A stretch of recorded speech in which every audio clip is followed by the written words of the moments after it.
Hello. Today we'll talk about collaborative governance and the three paradoxes HR must embrace.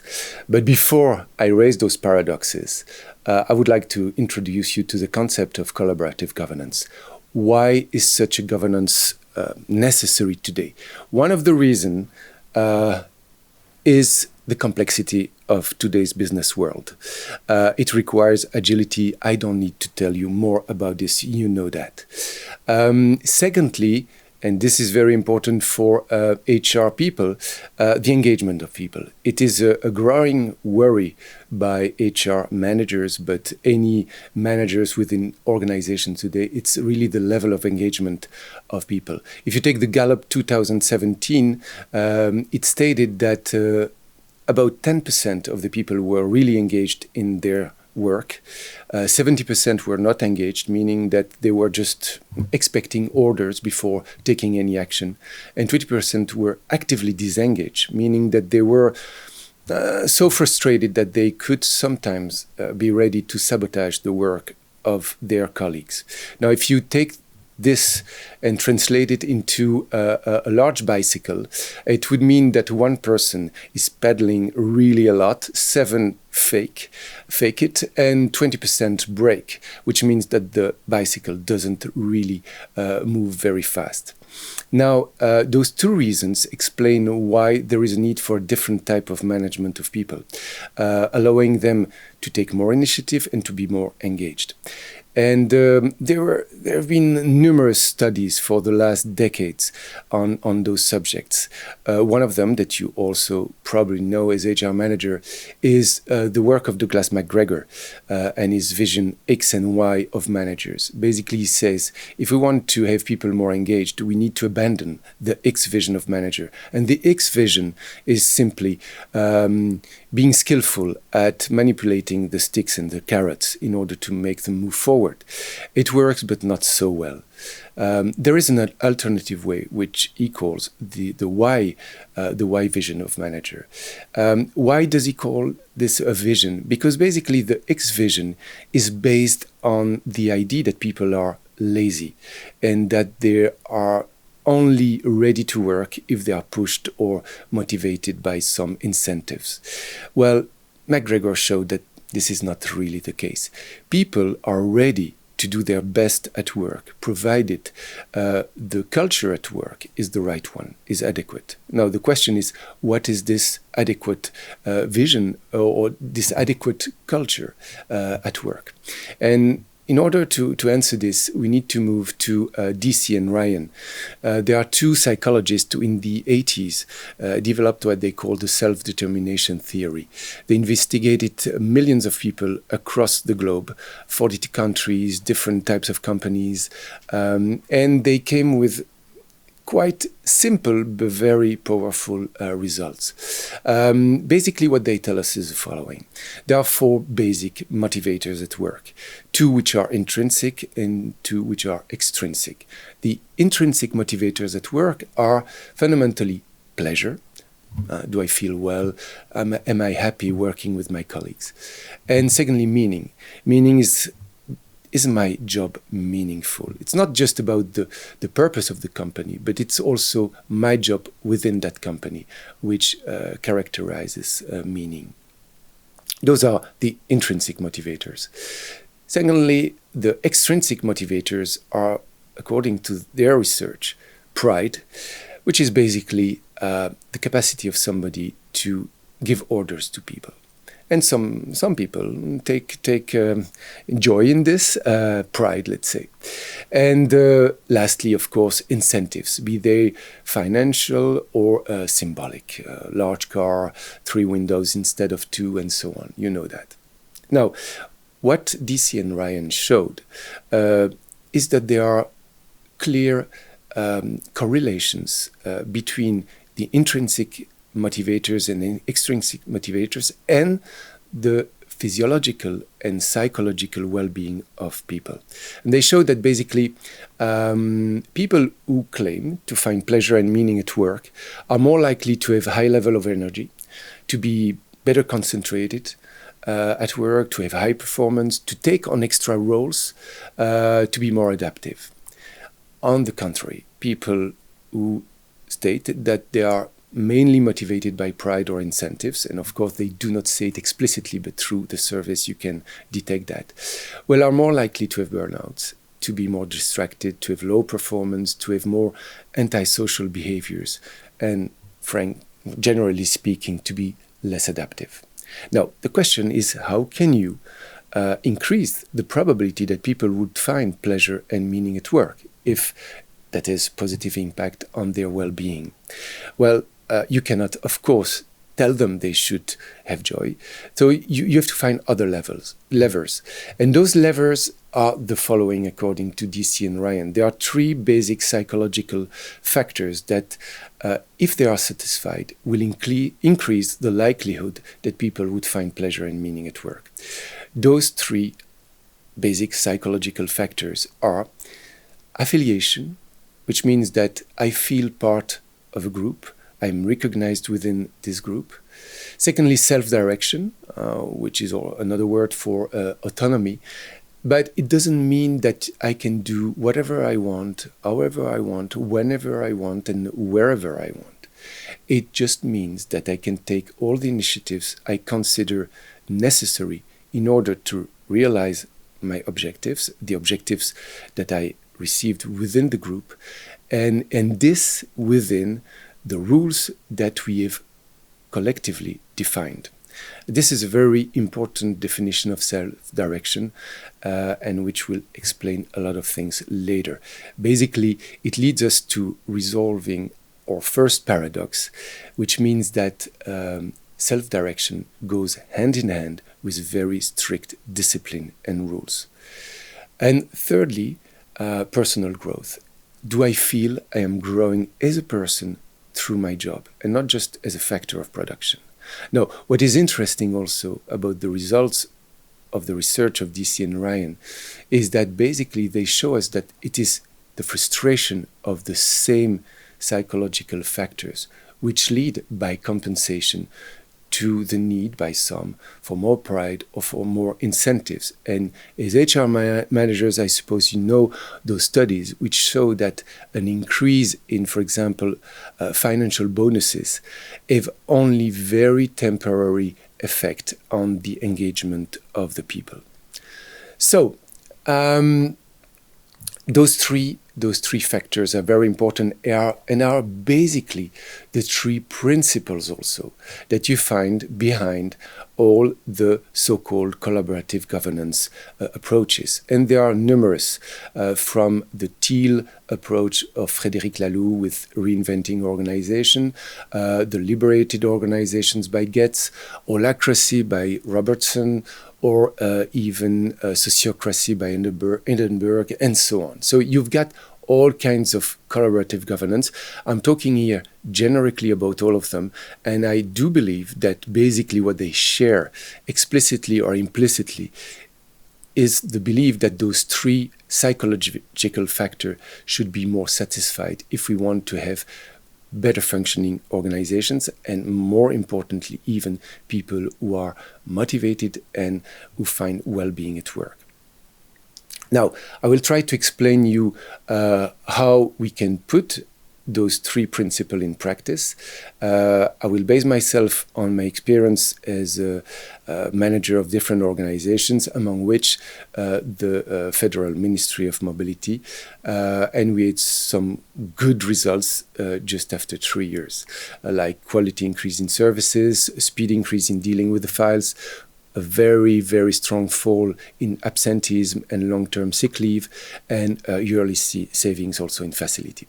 Now, let's take in turn those three principles and show how they are associated with, let's say, posture of the manager. Of course, with affiliation goes respect for your people. Self-direction requires trust, of course, and personal growth requires care, caring for the people you are working with. Now, what I will state now is just a series of practices, but none of them is essential. You need to adapt them to the reality of your organization. What is very important is that they should be coherent. So let's start with affiliation and respect. How do you do this? Well, you make sure that basically you stimulate questioning, and you stimulate an open culture, a culture where people can raise questions without fear to anybody within the organization, be it the CEO or any manager. How do you achieve this? It's more than just saying that my door is always open. It is really adopting that kind of posture.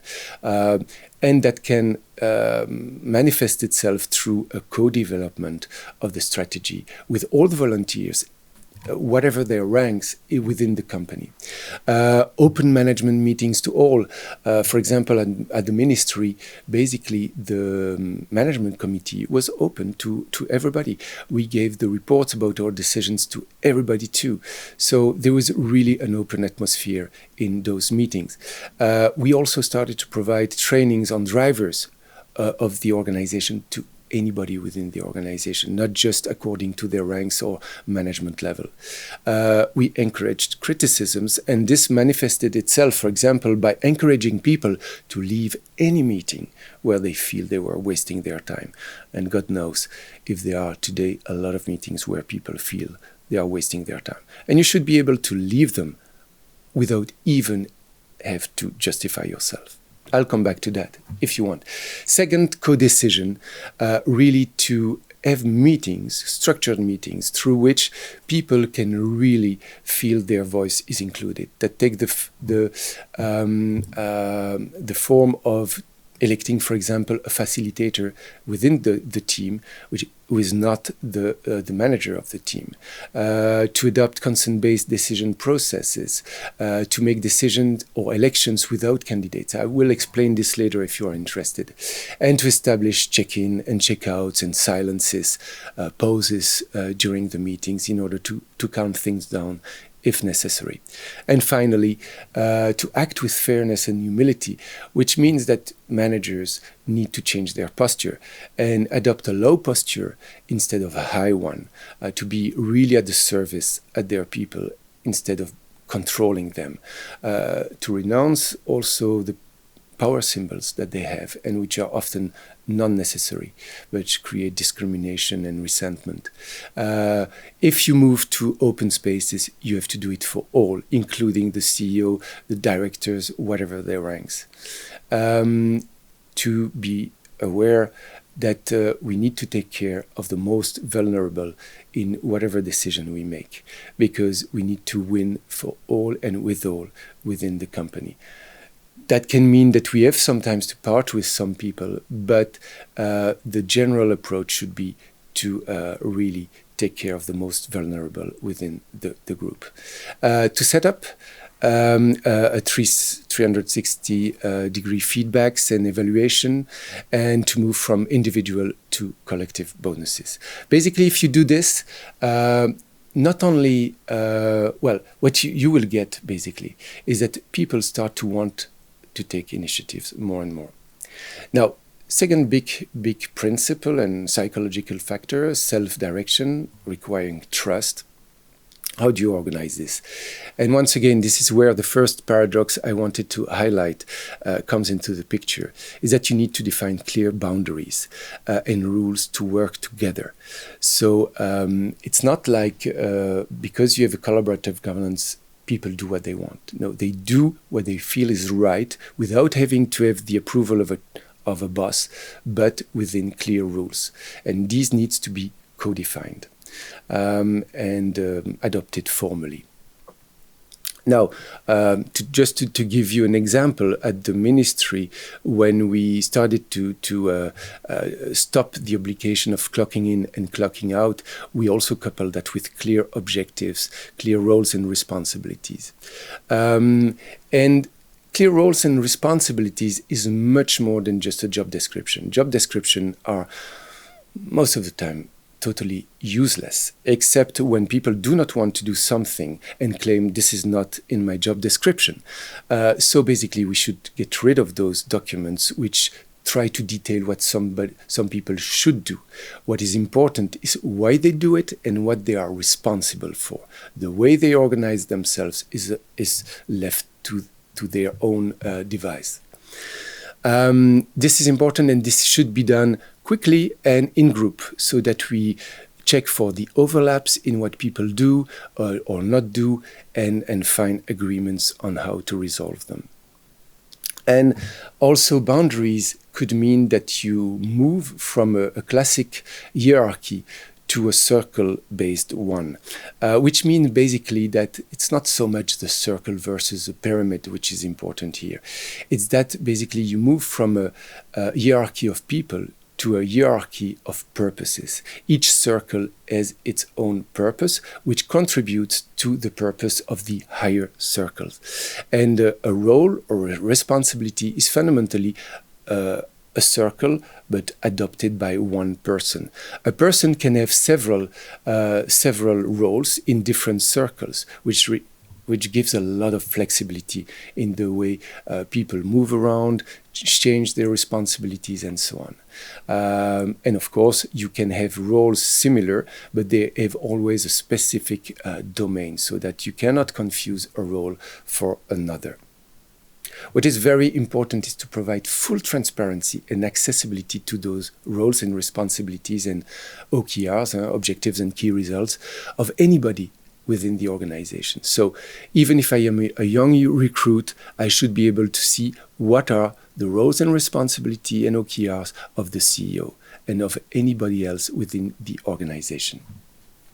Also, you should distribute leadership, which means that you split, reallocate, solicit, and decide. What I mean by this is that instead of having to look for the approval of somebody to make a decision within your role, you should solicit the advice of the people who are most likely to be impacted by your decisions.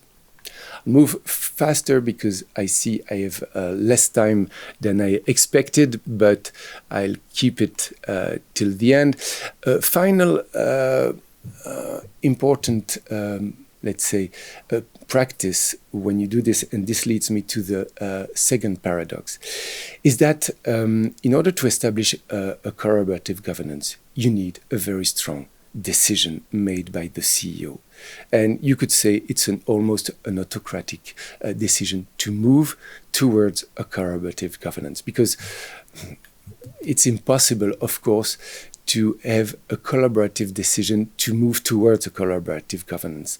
Why? Because there are, most of the time, a lot of resistance, especially at managerial levels, because it means for them to have to delegate some of their power to their people, and a lot of them are not always ready to do so. So such a move towards a collaborative governance will not be possible without a very strong decision by one person, and it should be, in my mind, the CEO. It cannot be just decided by somebody else at other levels within the organization. Well, technically it might be, but those initiatives then will not last very long, because they will not be supported by the whole organization. So you should make those decisions, and possibly what you will do is to try to support the most motivated at first and let the other follow later on. Come back to that too. So if you've got self-direction and trust, then not only people want to take initiative, but they also feel they have the freedom, liberty to take those initiatives. And finally, personal growth and care. How can you achieve this? Well, by making sure that it is a responsibility by anybody, but of course also by HR people, to help everybody within the organization to find their sweet spot, or ikigai in Japanese, which is basically the type of roles as responsibilities that will provide to everybody, to each person, the best combination of their abilities, of the relevance of those roles for the company, and the enjoyment, the pleasure that those people have to do those tasks. I'll come back to that if necessary, but I think it's an important concept. Secondly, of course, is to allow people to explore by giving them regular, informal, descriptive, and positive feedback. And this is much more important than the yearly or 6-monthly formal evaluation, which most of the time is a very bureaucratic task, annoying everybody. Secondly, craft. really what is important is to take a holistic view of efficiency. If we look at a narrow in a narrow sense to efficiency, it doesn't work. And the best example for this is Buurtzorg, but I don't have the time now to explain it, so I will do so in the debate if you are interested. And finally is to build authentic relationships, and to do this, the best thing is to train everybody within the company in nonviolent communication. With all this, I would come to an end by saying that not only then people will want to take initiatives, have the freedom to take them, but also will feel that they are capable to do so. Now, to wrap it up, I would like to highlight that in order to make this change possible towards a collaborative governance, you basically need to work at 3 levels. And those 3 levels are very important. The first one is the organizational one. And it's putting in place all kinds of practices like the ones I've just highlighted, which will help to move in this direction. But this is not enough. What you need is to have those organizational changes supported by a culture in which really people feel there is trust. And this trust is embodied by acts of trust, which are performed every day by the management. Now, in order to achieve this, this requires a personal transformation by anybody within the organization, but starting, of course, at the top. It requires an authentic posture of trust by the managers, and starting with the CEO. This is essential. And this is my last paradox, I would say, is that it is impossible to move towards a collaborative governance, even with the, let's say, the best practices, if there is not a readiness and a willingness, a commitment by the top management to work on their posture. Without that, all the practices you will try to put in place will be welcome with cynicism by your people, and it will end miserably. It would even be better not to try. And to work on this personal transformation by the top management is essential. It is possible. And if it is done, it really leads also to a much higher well-being by the top management. Trust me on this. I've gone through this path, and I can only recommend it to you. Thank you.